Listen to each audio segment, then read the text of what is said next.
od prvih snaga, posebnih odreda, naših plavih anđela. Stvorene su zenge, mladi ali hrabri gardisti.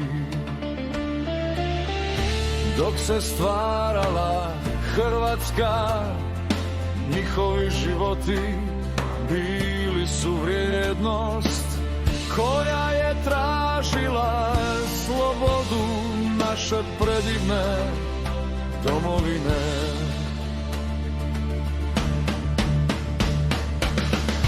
Krvi znoj koju su dali, srce velikim i hrabrim, stali su u zaštitu svih nemoćnih i malih koji su se bojali mračnih sila.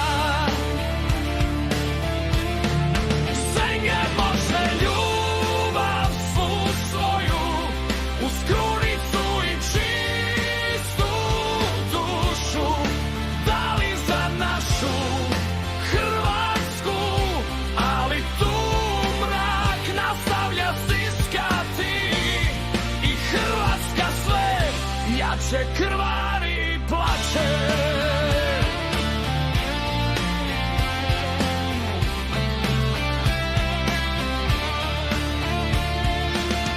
Oni tada stišću i svom Božijom silom ruše protivnika i ne daju mu da diše, jer njihova hrabrost i ljubav nisu imale granica za sebe.